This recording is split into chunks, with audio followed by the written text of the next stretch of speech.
Ella era solo la niñera, solo eso. Una mujer sencilla, venida de la periferia, con acento marcado y manos encallecidas. Pero cuando él vio lo que su hijo, que apenas hablaba, había aprendido con ella, cayó de rodillas y comprendió que el verdadero problema nunca fue el autismo, fue su propio ego. Esta no es solo la historia de un niño autista, también es la historia de un hombre que creía que el amor podía comprarse y que todo lo que no encajaba en su manual de éxito era desechable. Pero también es la historia de algo que solo la mirada pura de un niño puede enseñar, que el alma ve lo que el orgullo finge no ver. Eduardo Valverde, 47 años, empresario del sector financiero, adusto, perfeccionista, siempre, de traje. Tenía dinero, tenía estatus, pero no tenía tiempo. Mi hijo estudiará en las mejores escuelas, tendrá los mejores tratamientos, las mejores terapias. Yo pago por eso, y quien paga manda. Su hijo David tenía 6 años y un diagnóstico. Claro, autismo severo no verbal. La esposa de Eduardo, Camila, intentaba mantener el equilibrio, pero con el marido siempre ausente y crítico, la presión era aplastante. Entonces la ayuda vino de donde menos se esperaba. Una nueva niñera, recomendada por una vecina,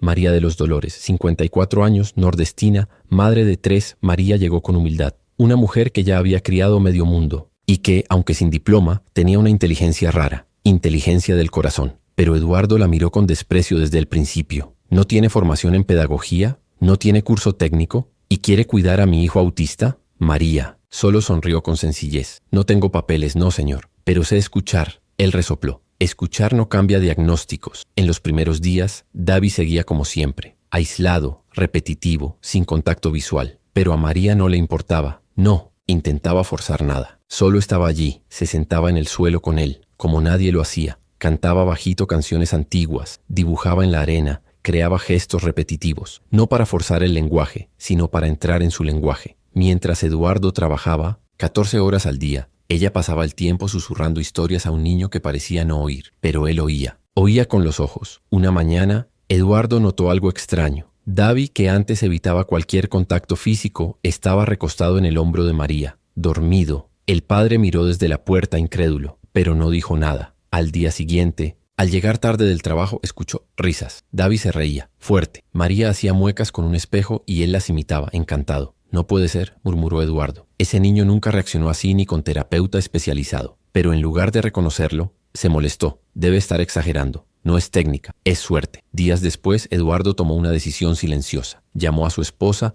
a la oficina. Camila, esta niñera ya pasó el límite. Está creando demasiado vínculo. Eso puede interferir en el tratamiento clínico. Camila dudó, pero Eduardo, David está diferente, más presente. Eso es entusiasmo tuyo. Puede que tenga buenas intenciones, pero es una aficionada. Al día siguiente, Eduardo llamó a una agencia y pidió otra cuidadora más calificada. María escuchó desde el pasillo. No dijo nada, solo secó una lágrima y besó la frente de David. La mañana en que María se fue, David se quedó de pie frente a la puerta, sin entender. Se quedó allí por 2 horas, inmóvil, y por primera vez, con la boca aún torpe, dijo una palabra, una sola palabra: María. Y fue entonces cuando Eduardo, al escuchar, se paralizó. ¿Qué? ¿Él habló? Camila cayó de rodillas llorando. El niño que los médicos dijeron que tal vez nunca hablaría, habló. Y no fue papá ni mamá, fue María. Eduardo se detuvo frente a su hijo, estático. Repite, por favor, repite, hijo. Pero David ya estaba en silencio otra vez. La palabra había sido un soplo, un milagro breve. Pero para Camila, eso fue suficiente para disolver meses de frustración. Tomó las manos de su esposo. Eduardo, ¿entiendes? ¿Ahora? Lo que hiciste. Él no respondió. Subió a la oficina, cerró la puerta y por primera vez en muchos años lloró. Pero no era el llanto por un error. Era el llanto de un hombre que vio su orgullo derrumbarse ante el amor. Pero no era el llanto por un error. Era el llanto de un hombre que vio su orgullo derrumbarse ante el amor. En los días siguientes, la nueva cuidadora, altamente formada, especialista en educación especial, se instaló en la casa. Tenía un currículum extenso, habla pulida, postura impecable, pero no tenía tiempo para sentarse en el suelo, ni escuchaba las microexpresiones de David. Tomaba notas frías, cumplía horarios, orientaba con eficiencia. Pero David retrocedió, volvió a aislarse, a evitar el contacto visual, a emitir gruñidos repetitivos. Ese soplo de luz que María había encendido comenzaba a apagarse, y Eduardo lo sabía. Cada vez que miraba a su hijo, recordaba aquella palabra dicha con esfuerzo: María. 3 semanas después, Camila reunió valor y llamó a María. Ella respondió con voz dulce, pero con cierta distancia: Señora Camila, estoy bien, ¿sí? Conseguí otro trabajo. cuidando a una ancianita encamada. Aquí es más tranquilo. Camila intentó explicar, disculparse, invitarla a un café, pero María parecía firme. Usted fue muy buena conmigo, pero yo no soy mujer de ir donde no soy bienvenida. Fue como un puñal al pecho de Camila. Lloró y Eduardo escuchó desde el pasillo. Por primera vez no tuvo una justificación lista, ni un argumento lógico, solo un vacío que dolía como arrepentimiento crudo. Una noche, mientras los padres discutían en el piso de arriba, Davi bajó las escaleras, solo, lo cual era raro. Sostenía una hoja de papel. Era un dibujo, hecho por él, con garabatos y trazos torcidos. Camila se arrodilló. ¿Qué es eso, hijo? Davi señaló el dibujo con su dedito. En medio de la hoja había una figura con vestido y cabello recogido, sosteniendo una flor. Y al lado, con letras infantiles torcidas, estaba escrito Maya, la forma en que él escribía María. Camila rompió en llanto. Y fue en ese momento que Eduardo tomó su decisión. A la mañana siguiente se levantó temprano. Fue personalmente al barrio donde vivía María. No mandó chofer. No llamó antes. Tocó la puerta con las manos sudadas. María abrió. Alzó los ojos, sorprendida. Eduardo se quitó el sombrero como si estuviera en un velorio. Doña María, vine a pedirle perdón. Y no solo a usted, también a mi hijo. Ella permaneció en silencio. Eduardo continuó. Nunca entendí lo que usted hacía, porque siempre me di el valor por lo que se estudia, se gana, se viste. Pero mi hijo la vio a usted con el alma, y yo con el prejuicio. María bajó los ojos. No soy mejor que nadie, señor, pero cuando uno ve a un niño aislado, aprende a hablar con Dios en silencio. Eduardo sacó una cajita del bolsillo. Dentro había un regalo envuelto con papel azul claro. Davi hizo esto con ayuda de su madre. Es para usted. María lo abrió. Era un collar artesanal, con cuentas de colores y una plaquita de metal. En ella estaba grabado: primera palabra, primera amiga. María lloró. Y por primera vez Eduardo sonrió sin arrogancia, con humildad. Pero la historia aún estaba lejos de terminar. María llegó a la casa con pasos tímidos. No hubo pompa ni recepción, solo el silencio tenso de una familia al borde de la culpa. Davi estaba en el piso de arriba, aislado desde el almuerzo. Eduardo abrió la puerta y habló en voz baja. Está en su habitación, pero no deja entrar a nadie, ni siquiera a su madre. María simplemente asintió, y sin decir una palabra subió. Cada escalón parecía un nuevo comienzo. Al llegar a la puerta del cuarto, tocó suavemente 2 veces. Nada. Entonces se sentó en el suelo del pasillo y comenzó a cantar bajito la misma melodía que solía entonar cuando él se alteraba. Duerme, pequeño, sueña con el mar. El mundo allá afuera te va a esperar. Minutos después la puerta crujió lentamente y el niño sonrió. La nueva, cuidadora Luisa observaba todo desde la cocina. Era eficiente, formada, hablaba con autoridad, pero había algo que no comprendía y que la incomodaba profundamente. ¿Por qué esa mujer sencilla conseguía lo que ella con todos sus títulos no lograba? No puede ser, murmuró. Fue hasta Camila y dijo con un tono a la defensiva: tengo que decirlo, esto puede confundir al niño. Él estaba creando una rutina conmigo. Camila la miró con los ojos húmedos. Él solo quiere a alguien que hable su lenguaje, y ese lenguaje no se aprende en la universidad. Luisa renunció al día siguiente. Esa noche, Eduardo observó a María y Davi desde lo alto de la escalera. Ella estaba sentada con él sobre la alfombra. Jugaban con plastilina, pero no era solo eso. María decía: esta es la azul, azul del cielo como el que te gusta mirar. Davi respondía con un murmullo feliz: azul. Eduardo sintió un nudo en la garganta. Él, que se consideraba un padre presente por proveer todo, comenzaba a darse cuenta de Nenoces que nunca había mirado realmente a su hijo. Solo veía síntomas. Nunca veía sentimientos. Días después, al ordenar la sala, María olvidó una libreta en la estantería. Era su diario. Camila lo encontró y sin querer leyó una página. Y lo que leyó le quitó el aliento. Davi no necesita que el mundo lo entienda. Necesita un mundo que lo espere. Cada gesto suyo es una puerta. Y si tenemos paciencia, él nos invita a entrar. Camila llevó el diario a Eduardo. Lee esto. Quizá lo necesites más tú que él. A la mañana siguiente, Eduardo reunió valor y habló con María. Usted tiene paciencia, pero no me guarda rencor por lo que hice, por cómo la traté. María levantó los ojos con calma. Señor Eduardo, hombres como usted fueron enseñados a ser duros, a medir el valor con una regla, pero a veces la regla está torcida. Silencio. Ella continuó. Su hijo está tratando de enseñarle a vivir con el corazón.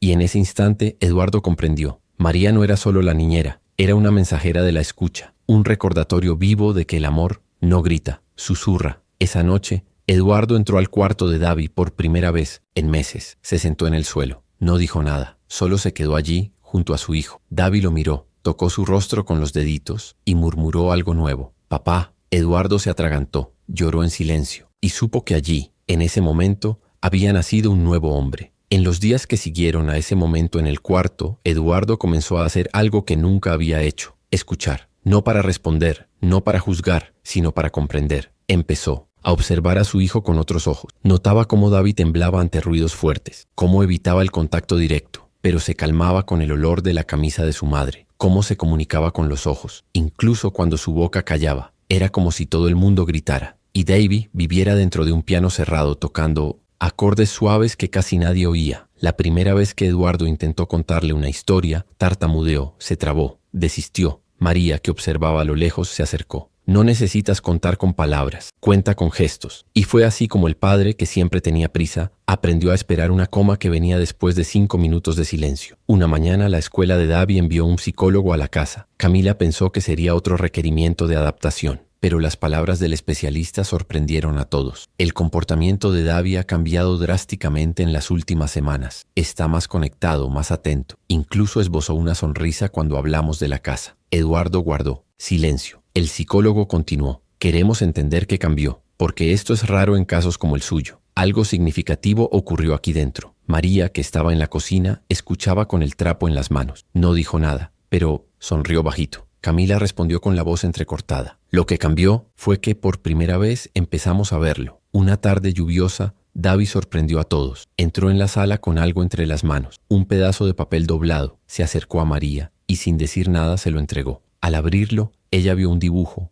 infantil, 2 figuras tomadas de la mano, una pequeña y otra más grande. Encima de ellas un sol enorme y abajo, escrito con letras torcidas, yo y Mari. Ella rompió en llanto. Camila puso la mano en el hombro de Eduardo. Nuestro hijo está hablando, a su manera, pero lo está haciendo. Y Eduardo, tragando la emoción, murmuró: y ella fue el diccionario que nos enseñó a traducir. Una noche, María se despidió más temprano de la pareja. Dijo que necesitaba visitar a alguien. Curiosos, Camila y Eduardo decidieron acompañarla discretamente. Ella fue hasta una casita en la periferia. Tocó la puerta. Una señora abrió. «Hola, mamá». Y desde el fondo de la casa corrió una niña de unos 10 años. «Mamá». María la abrazó con fuerza. Eduardo observó aquello con un nudo en el pecho. La mujer que había curado tantas heridas en su casa tenía sus propias cicatrices escondidas. Al regresar, él la esperaba en la entrada. «¿Tiene usted una hija?» María asintió con los ojos llenos de lágrimas. «Sí, pero no puedo criarla a tiempo completo. El trabajo, la distancia, hago lo que puedo, pero es difícil». Eduardo guardó silencio un momento. Luego dijo: «A partir de ahora, la criará aquí. Ella es bienvenida. Es lo mínimo que puedo hacer por todo lo que ha hecho por nosotros». María intentó rechazarlo, pero Camila ya estaba llorando. «Por favor, María, deje que también seamos familia». Esa noche se sentaron todos a la mesa. María, su hija, Camila, Eduardo y Davy entre ellos. Rieron, comieron, contaron historias. Por primera vez la casa estaba llena de voces que se escuchaban, y no solo se oían. Davy, al final de la cena, señaló a María y dijo: «Mari, es casa». Y en ese momento todos entendieron: la casa no es donde se vive, es donde el alma descansa. Y María había sido el hogar que todos allí estaban buscando. Mientras todos reían, Eduardo tomó discretamente el celular y escribió un mensaje: «Necesito organizar un homenaje. Esta mujer cambió la vida de toda mi familia, y el mundo necesita saberlo». Día siguiente, María recibió una invitación formal. Ha sido nominada al Premio de Ciudadana de Honor de la ciudad por transformar vidas con dignidad, silencio y amor.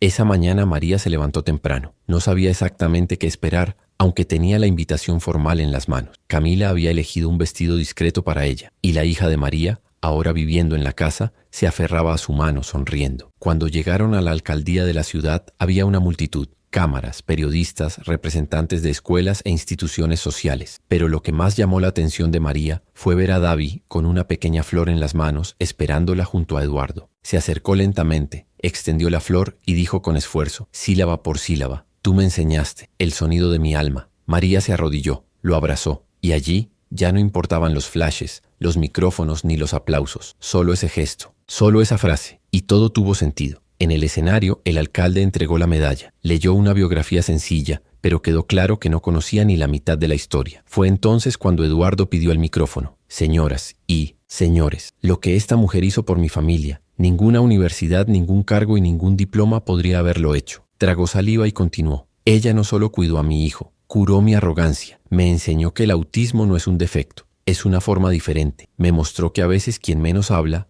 es quien más entiende, y que los verdaderos educadores no entran en aulas, entran en el corazón». Todo el público se puso de pie en aplausos. María lloraba en silencio, sosteniendo la mano de su hija con una fuerza que mezclaba gratitud, alivio y pertenencia. De regreso a casa, ya de noche, Eduardo observaba el cielo por la ventana del coche. Davi estaba recostado sobre su hombro, dormido. María, al volante, conducía tranquila. «¿Sabe, María?», dijo Eduardo, «pasé la vida intentando construir un imperio, pero fue solo cuando vi la forma en que usted miraba a Davi que entendí. El imperio más importante es el que uno construye dentro de un corazón que nadie escuchaba». María sonrió con los ojos, y Camila, emocionada, completó: «Usted no es solo la mujer que enseñó a nuestro hijo, es la mujer que nos enseñó a ser padre y madre». Algunos meses después, Eduardo inauguró un instituto de apoyo a niños, autistas y sus familias, financiado con recursos propios y con el nombre Instituto María de la Luz. Sí, luz, porque eso fue lo que María encendió en todos allí. Ella se convirtió en directora del proyecto, llevando su forma humana, sencilla y transformadora de cuidar a cientos de familias. Davi comenzó a asistir al lugar con otros niños y, un día, espontáneamente, durante una actividad, escribió en un cartel: «Todo el mundo tiene un sonido. Solo necesita a alguien que se detenga a escuchar». Y en ese cartel estaban resumidos todos los meses de lágrimas, transformaciones y descubrimientos. El mundo siempre pensó que María era solo una empleada, pero en el fondo era una afinadora de almas desafinadas por el abandono. Mientras muchos educan con gritos, ella educaba con silencio. Mientras otros miden el progreso con boletines, ella lo medía con abrazos. Y al final, no era Davi quien necesitaba aprender a hablar. Era el mundo el que necesitaba aprender a escuchar. Si esta historia tocó tu corazón,